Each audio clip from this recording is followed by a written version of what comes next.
Bismillahirrahmanirrahim. Assalamu alaikum. I'm Professor Nadia Liaquat, and today my topics are arithmetic operator, division operator, expressions, L value and R value. ये भी छोटे छोटे topics हैं, short topics हैं, short questions हैं. सो इसलिए आज के लेक्चर में भी हम इन 4 शॉर्ट टॉपिक्स को डिस्कस करेंगे.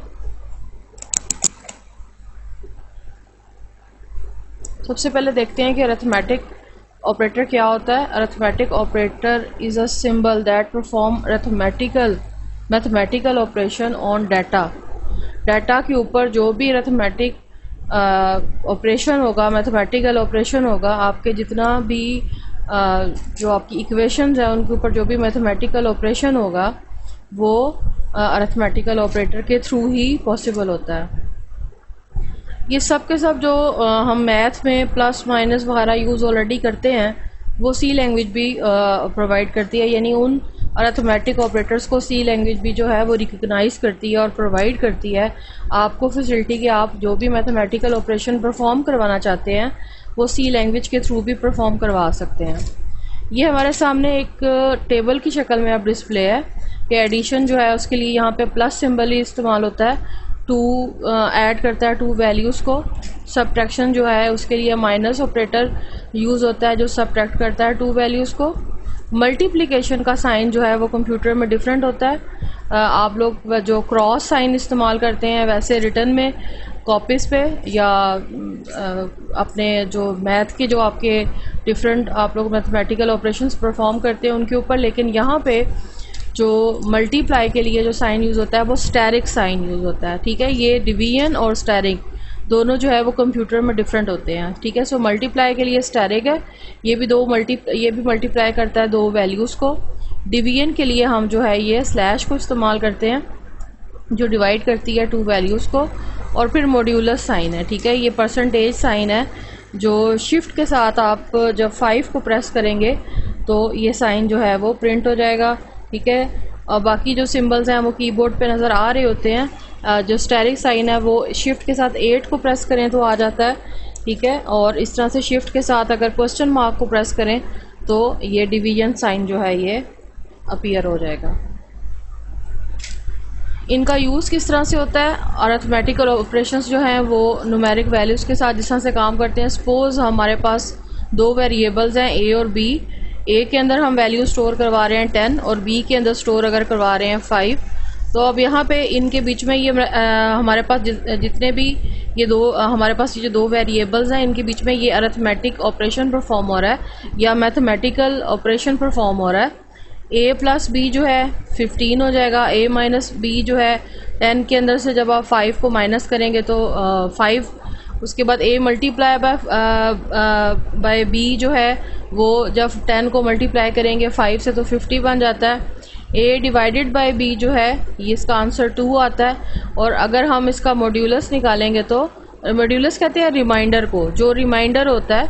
तो जब हम 5 को 10 के साथ डिवाइड करते हैं सो हमारे पास जो रिमाइंडर है वैल्यू वो 0 होती है.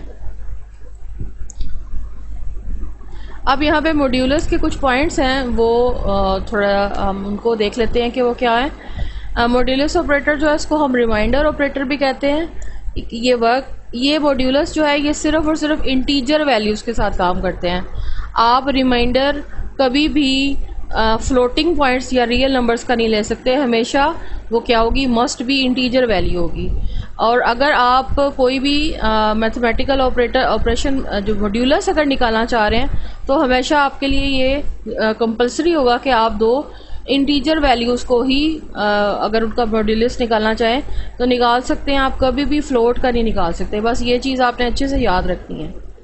शॉर्ट क्वेश्चन में इस तरह के क्वेश्चन आ जाते हैं, MCQs में इस तरह के क्वेश्चन पूछे जाते हैं. अगर मॉड्यूलस जो है वो डिवाइडेड बाय 0 है तो रिज़ल्ट जो है वो भी 0 होगा. जैसे कि एग्जांपल में लिखा हुआ है कि अगर हम 0 मॉड्यूलस उसका हम मॉड्यूलस निकाल रहे हैं 5 के साथ तो हमें जो आंसर है वो 0 ही मिलेगा. मैथ का रूल है, अगर हम मल्टीप्लाई भी करें तो 0 ही आंसर होता है, डिवाइड करते हैं तो भी आंसर 0 ही आता है. एक्सप्रेशन है हमारे पास 3 मॉड्यूलस 5. अब 3 जो है वो डिवाइडेड बाय 5 नहीं होता. सो जो शॉर्टर वैल्यू होती है लेफ़्ट साइड पे, वो एज अ रिमाइंडर जो है हमें रिज़ल्ट में मिलती है।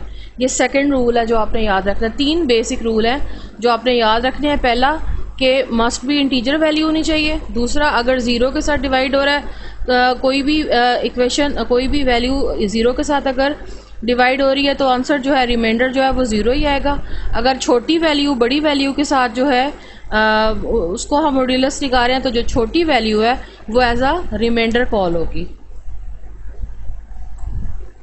Division operator, the implementation of division operators different from other operators. इसमें भी थोड़ी सी हमारे पास अगर जो हम इसकी इम्प्लीमेंटेशन है कंप्यूटर के अंदर देखते हैं तो वो थोड़ी सी डिफरेंट होती है बाकी ऑपरेटर्स की निस्बत। The result of division operator is always an integer. अगर हमारा डिवाइज़र और डिविडेंड दोनों जो हैं वो इंटीजर हों तो हमारे पास जो रिज़ल्ट है वो हमेशा इंटीजर ही आता है। और जो फ्रैक्शनल पार्ट होता है, यानी कि जो पॉइंट के बाद यानी इशारिये के बाद जो वैल्यूज़ होती हैं वो रिमूव हो जाती हैं या ट्रंकेट हो जाती हैं। ट्रंकेट का मतलब भी डिलीट करना, रिमूव करना होता है। अब इसको एक एग्जांपल से देख लेते हैं। फॉर एग्जांपल हमारे पास एक वैल्यू है 7.0 डिवाइडेड बाय 2.0। सो इसका आंसर तो बनता है 3.5, लेकिन कंप्यूटर जो है वो हमें शो करेगा 3। वो जो 0.0 है और 2 के बाद और 7 के बाद उसको ट्रंकेट कर देगा।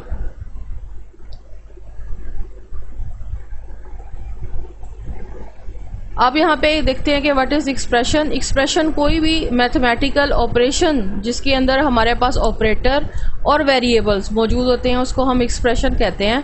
अ statement that evaluate to a value is called expression.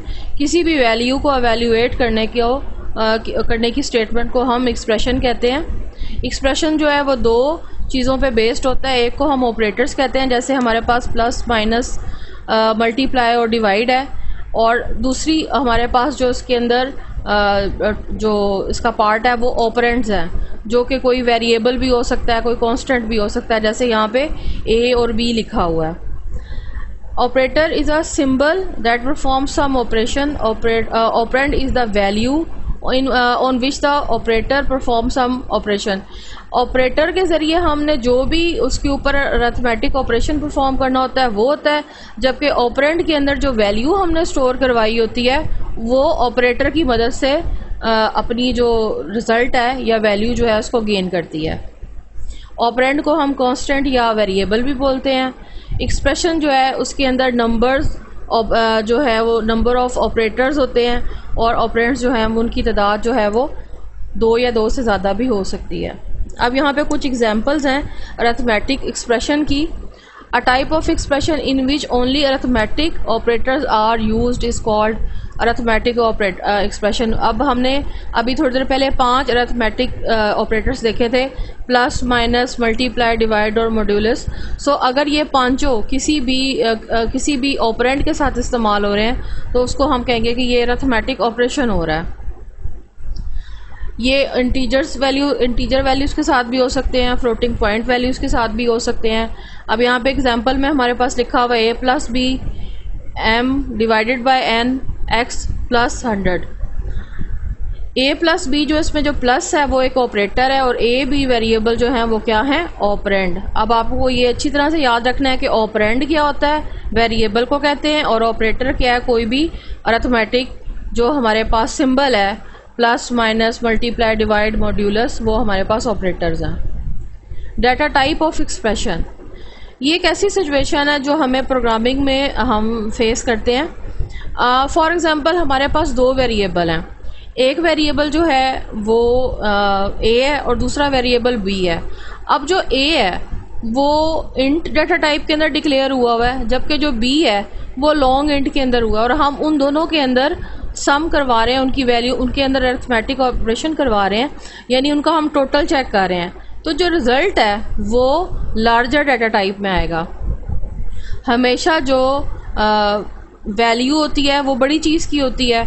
सो जो लॉन्ग इंट है वो अपनी जो रेंज है या अपनी डिस्क्रिप्शन के पॉइंट ऑफ व्यू से देखें, मेमोरी में बाइट्स के पॉइंट ऑफ व्यू से देखें तो इंटीजर से बड़ा होता है। सो जो आंसर है वो लॉन्ग इंट में कन्वर्ट हो जाएगा, और ये ऑटोमेटिकली होता है।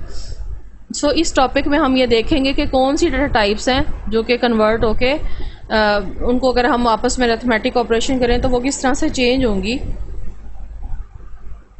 अब यहाँ पे एग्जांपल है, the result of expression is int if both operands are integer. अगर तो दोनों तरफ जो हमारे पास ऑपरेटर्स हैं, जो ऑपरेटर के साथ जो ऑपरेंड काम कर रहे हैं वो दोनों इंटीजर हैं, यानी इंटीजर में डिक्लेयर हुए हुए हैं, तो रिजल्ट जो है वो इंट ही आएगा। लेकिन an expression is in which operands are of different data types are called mixed data type expression. In this case, the result of an expression is evaluated to large data type in expression. यानी जब मैंने अभी आपको बताया कि अगर दो different किस्म के हमारे पास ऑपरेंड हैं डाटा टाइप्स के, जो डिफरेंट डाटा टाइप्स में डिक्लेयर हुए हैं, तो जो बड़ी डाटा टाइप होगी रिजल्ट उसके अंदर जो है वो एवेलुएट होगा। अब हमारे पास ये टेबल है जिसमें ये चीज़ मज़ीद डिटेल से जो है आपके सामने डिस्प्ले है।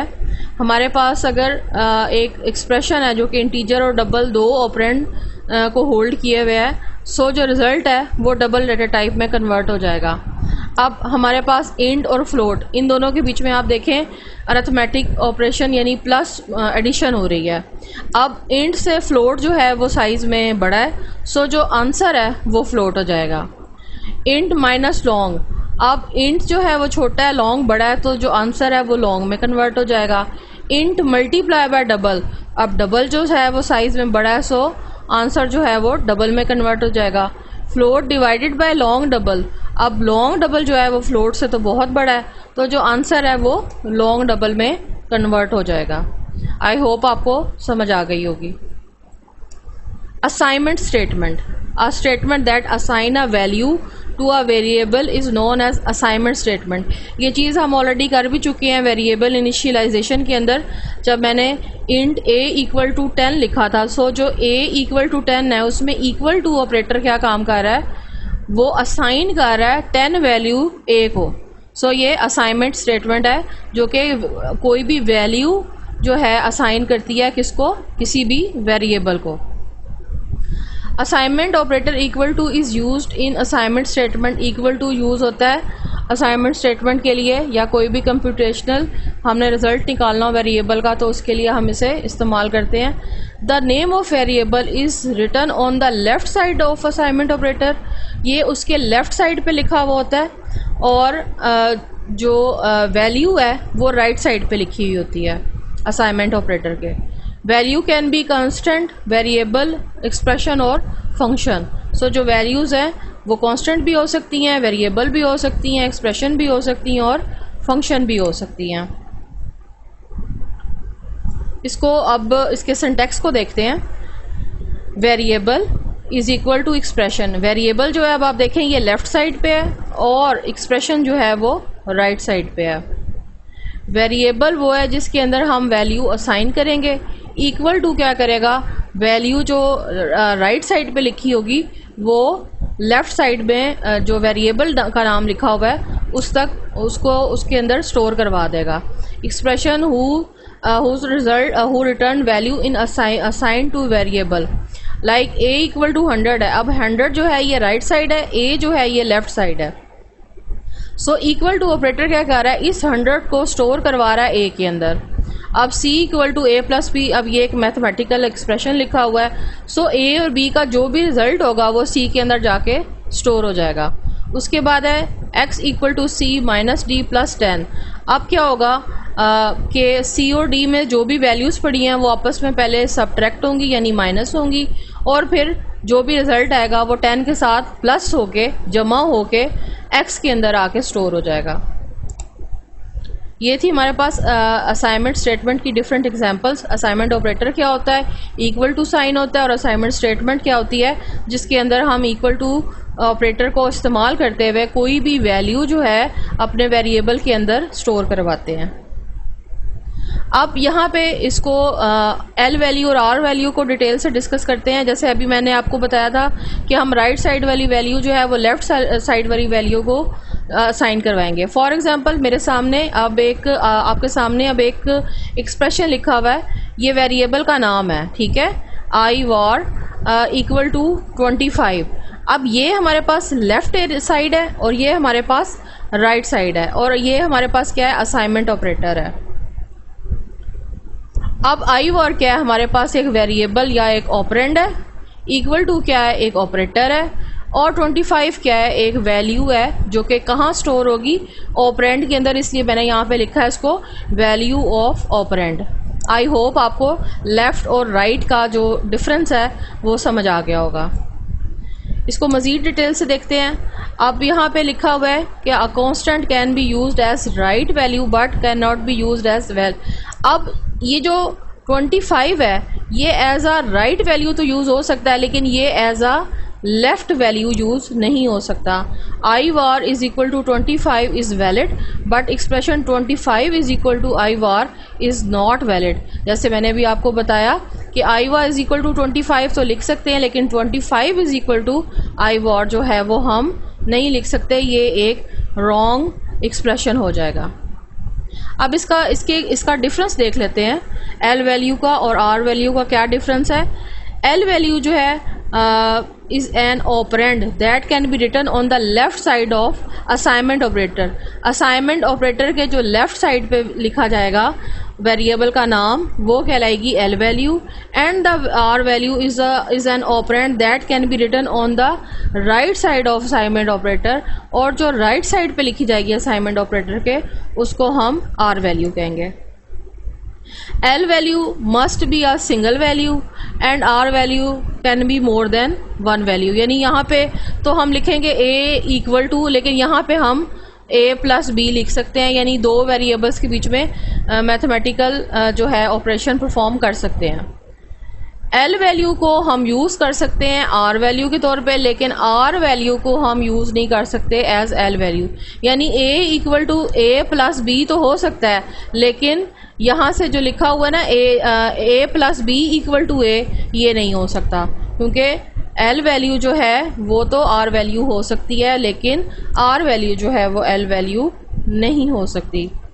ठीक है, अब ये चीज़ मैंने यहाँ पे एग्जांपल के तौर पे दोबारा बताई है कि आपने R वैल्यू को तो आप L वैल्यू बना सकते हैं, लेकिन L वैल्यू है उसको आप R वैल्यू नहीं बना सकते। x इक्वल टू 5 तो हो सकता है, लेकिन 5 इक्वल टू x जो है वो नहीं हो सकता, वो वैलिड नहीं है। ठीक है, अब यहाँ पे ये जो x इक्वल टू 5 है, ये क्या है हमारे पास, x जो 5 है वो हमारे पास यहाँ पे x इक्वल टू 5 जो है ये राइट है कि L value can be use as R value, यानी कि L वैल्यू को हम एज अ R वैल्यू जो है R वैल्यू यूज़ कर सकते हैं, लेकिन जो R वैल्यूज़ हैं वो as a L value use नहीं हो सकती। यूनरी ऑपरेटर्स, यूनरी सिंगल चीज़ को कहते हैं, वन ऑपरेंड को, एक इकाई को, यानी अगर हमारे पास नंबर ऑफ ऑपरेटर्स तो ज़्यादा हैं, लेकिन हमारे पास ऑपरेंड जो है वो वन है, तो ये कहलाएगा unary operator. A type of operator that work with one operand, एक ऑपरेंड के साथ काम करने वाला, यानी एक वेरिएबल के साथ काम करने वाले ऑपरेटर्स को हम यूनरी ऑपरेटर कहते हैं।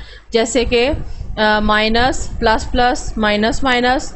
Above operator are used with one operand are as follows. अब इनको हम ऐसे लिख सकते हैं, minus a n plus plus minus minus x. अब आपको यहाँ पे नज़र आ रहा है कि नंबर ऑफ ऑपरेटर्स तो ज़्यादा हैं, लेकिन नंबर ऑफ ऑपरेंड सब में कॉमन है, सिंगल ऑपरेंड है।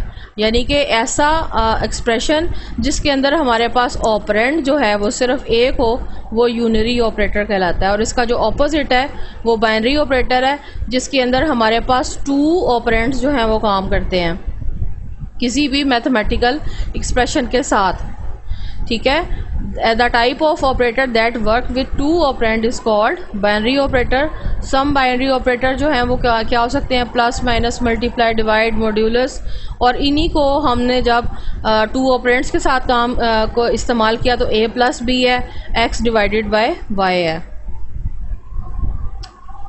ये तो था स्टूडेंट्स आज का लेक्चर। आई होप आप सब लोगों को बहुत अच्छे से इसकी समझ आ गई होगी। ये सब चीज़ें आपने ऑलरेडी मैथ में पढ़ी हुई हैं, लेकिन प्रोग्रामिंग में ये कैसे इस्तेमाल करनी है आज हमने ये चीज़ सीखी है। अगर इससे रिलेटेड कोई क्वेश्चन आप मुझसे पूछना चाहें तो आप मुझसे पूछ सकते हैं। Thank you so much.